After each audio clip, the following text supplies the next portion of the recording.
These views here, they're free. You can walk under the trees here, don't have to pay anything. It's not like Disneyland where, yeah, you do have to pay admission even if you're not going to be riding on any of the rides. Welcome back to my channel, Gardens by the Bay, one of Singapore's most iconic attractions. But here's the question, should you shell out extra cash for the paid experiences, or is the free stuff already enough? Today, we're breaking it down so you know what's worth it. This place is straight out of Crazy Rich Asians, but depending on your budget, your experience might feel more like crazy broke. Gardens by the Bay. Yes, this was featured in the movie.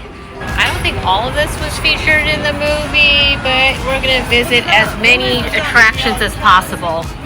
These are the paid attractions at the gardens. The Cloud Forest Flower Dome, the Skyway, the Supertree.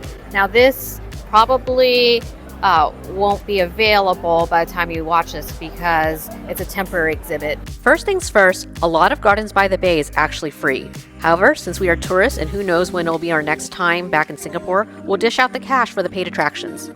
Wah wah, bad news. So the Cloud Forest is closed today, of all days that we decided to go, for maintenance, and then the Flower Dome's will be closed tomorrow. So we're going to do the Skyway and the Super Trees, but we'll be back to do the other attractions. No bother that we would have to return on another day to see the Cloud Forest and Flower Dome. Remember, entrance to the gardens is free, so there's no re-entry fee. Well, for this afternoon, we got tickets for the Supertree Grove and OCBC Skyway. Pedestrian bridge only. Don't mind if I do. Again, to walk around the gardens is free. It's the high life minus the high price. Like crashing a fancy garden wedding you weren't invited to, but no one kicks you out. And if you turn around, there's the famous Marina Bay Sands Hotel featured in the movie. You might not be rolling up in a Rolls Royce like the young family in Crazy Rich Asians, but trust me, these free experiences still bring drama, such as this sculpture called Planet, featuring a child appearing to be suspended by his free arm. He really is floating on one hand, so it looks like he's suspended in the air. And then when you take a look at it from this vantage point with the Marina Bay Sands Hotel in the background, I don't know, it just really messes with your perception of size and depth. Of course, can't have a garden without some koi fish. Oh, here we go. Yeah, I don't think I've seen one that color, or that color either. Oh, I think these are interesting colors. A koi pond that is open to all of us to enjoy. At least they didn't close the Supertree Grove. The Supertree Grove, the iconic futuristic trees you've seen in every Singapore postcard. You don't need a ticket to walk among them, stare up in awe, or get those close classic Instagram shots. You can literally lie on the grass under a 50-meter tall tree that lights up at night for $0. It's the ultimate free luxury flex. However, we did pay to go up to the Supertree Observatory and the OCBC Bridge. Here we go, the entrance to the Supertree Observatory. If you want to level up your Supertree experience, you can pay 14 Singaporean dollars to head up to the Supertree Observatory, basically the penthouse suite of the Supertree world. You get a 360-degree view of Marina Bay, a rooftop garden, and even an indoor lounge to escape the heat. And at the top of one of these super trees, you can see all of Singapore and, of course, the Marina Bay Sands. Can't get over how we're at the top of one of the super trees. This is the best shot of the Singapore flyer that I got all week. I spy a Ferris wheel over there, but it doesn't look like it's running. Reminds me of the Eye in London. Or you could just sit up here and enjoy the views, the sun, the breeze, humidity, and take in the views of the ships coming into Singapore. Down there is the Flower Dome and Cloud Forest that, due to our poor planning, we won't get to see today due to them being closed for maintenance. Remember to check the calendar before visiting. Here's my chance to have a Crazy Rich Asians moment. After all, I did pay the fee for this spot. Don't forget to maximize your entry fee by checking out the floor below for more views of the city. It's much nicer and cooler at this level. I guess it's because we got some cover up there from the sun. We'll walk around, take another view of Singapore this way.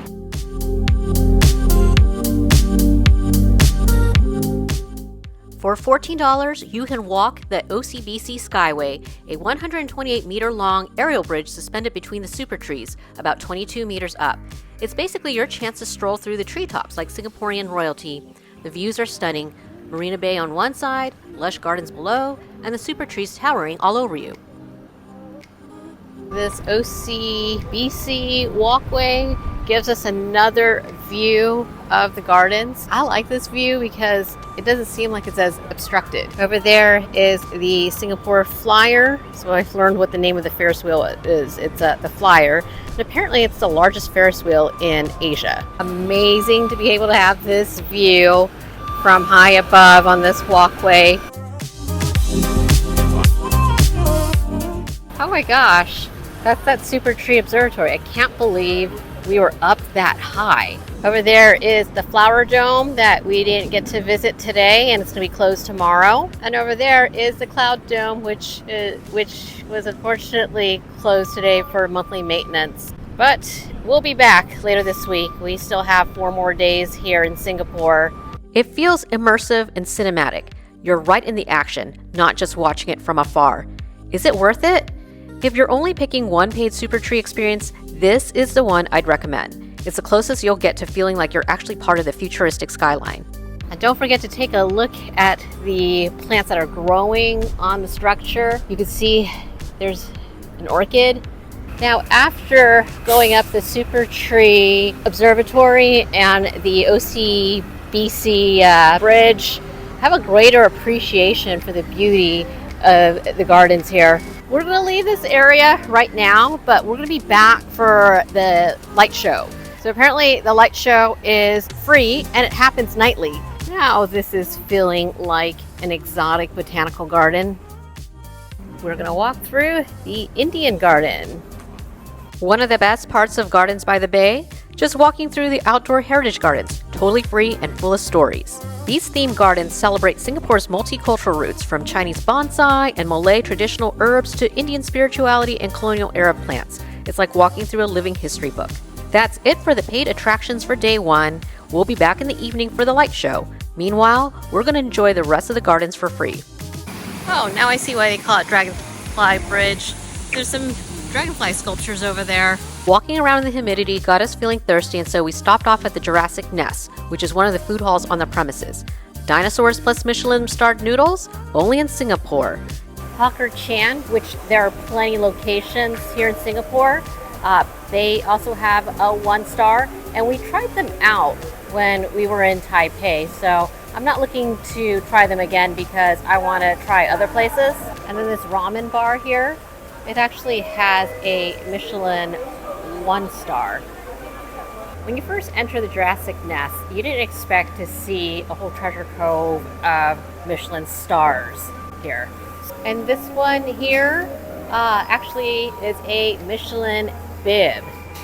It's the world's only Michelin awarded biryani. This is the only place where you can eat amongst dinosaurs. That in itself should be awarded a Michelin star. Yeah, so this is spectacular. So in this one food hall, you have all of these Michelin rated eateries.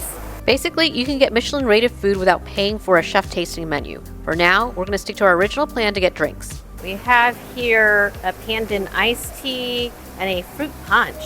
We're not hungry yet, but we are thirsty after walking around the gardens in humidity. So cheers with my iced pandan tea. We still have about 25 more minutes. They say that the best spot is by the Supertree where we were at earlier. Every night at 7:45 and again at 8:45, the Supertrees come alive with the Garden Rhapsody light and sound show. It's 100% free. Ladies and gentlemen, boys and girls, Gardens by the Bay presents Garden Rhapsody. Watch the Supertrees come to life as we unveil a dazzling showcase of lights and musical trees. Think fireworks show meets space opera, but with trees. The lights are perfectly choreographed to music, and it honestly feels like something you'd pay to see at Disneyland. But here, you just show up and enjoy.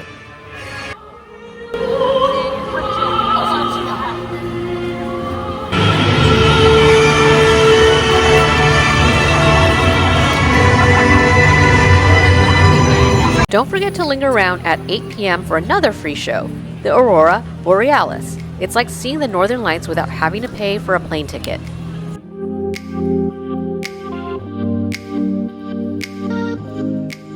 At the end of day 1, I can't get over how much you can see of the garden attractions for free. Now it's day 2 of our gardens tour.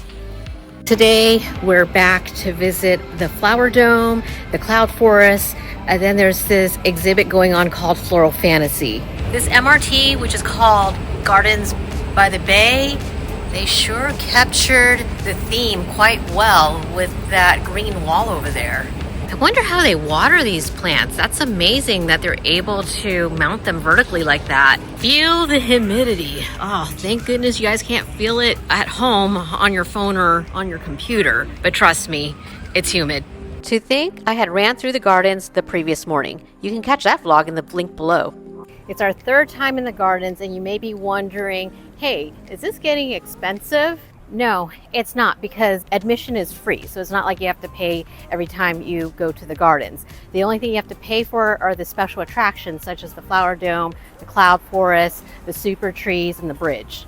So not only are the gardens beautiful, it's accessible to everybody. So whether you're on a budget here in Singapore, you can just come and enjoy the grounds for free.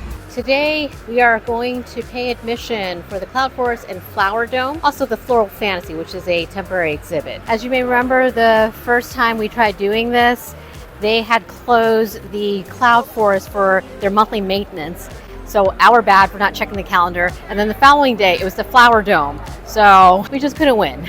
This time we checked the calendar, and today everything is open, nothing being closed for maintenance. I have to admit that catching the Flower Dome, Cloud Forest, and Floral Fantasy was much more expensive than the Supertree and OCBC Bridge.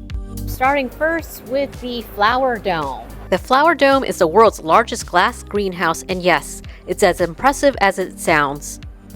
I feel like we accomplished something big. We finally got to the Flower Dome. This looks familiar to us, being from Southern California. The succulent gardens and cactus. No way! This is a Yayoi Kasuma. You could see the polka dots. Oh! I've never thought of cactus and succulents and aloe as being part of Alice in Wonderland, especially since Lewis Carroll, who was a Brit, wouldn't have had access to cactus. I mean, they don't have cactus in England.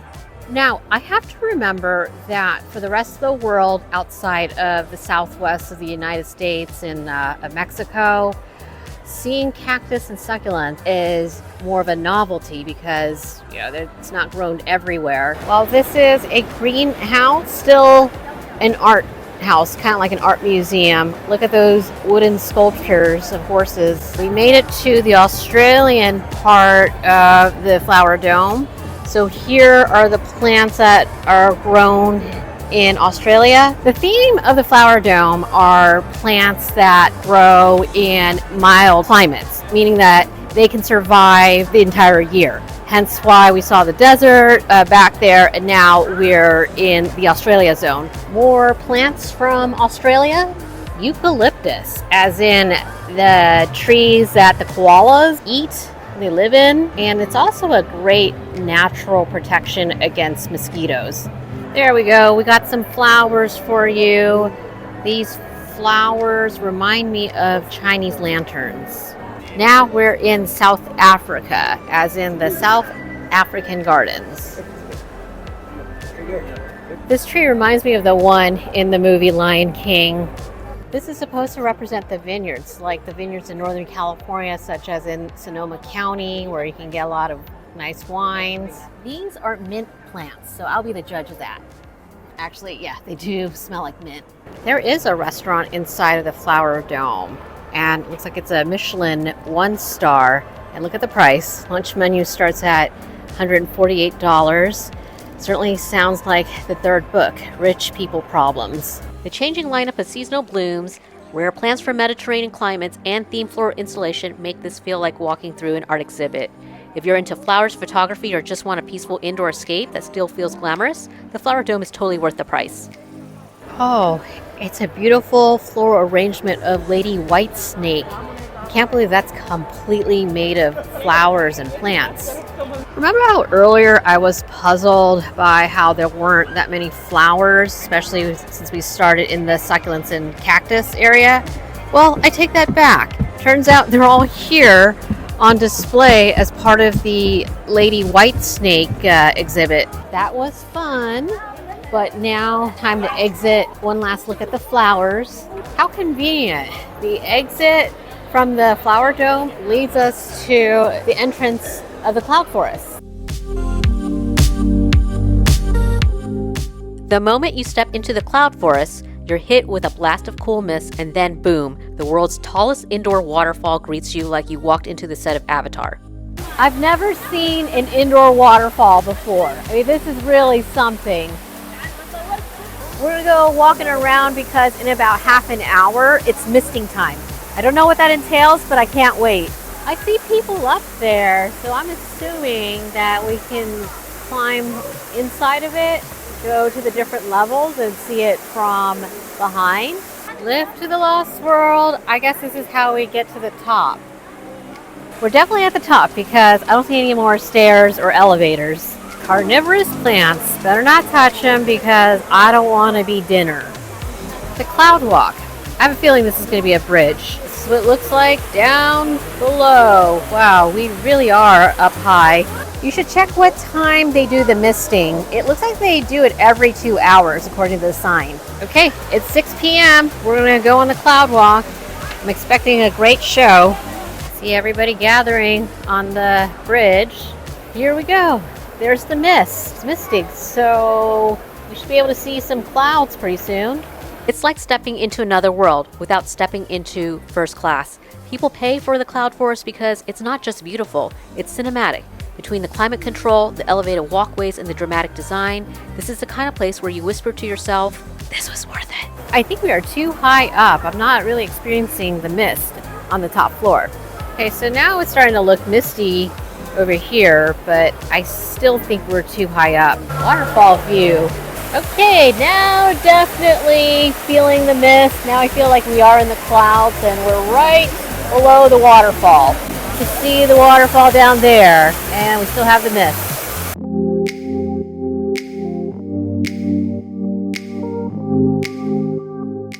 Here we go, we can see more of the mist on this side, and I think it's because the sun is back there, kind of creating a haze. We are now in the secret garden, and most importantly, we're behind the waterfall. It's giving more of a sensation of being in a rainforest, maybe because of the water. I get it. It's exactly what we came for.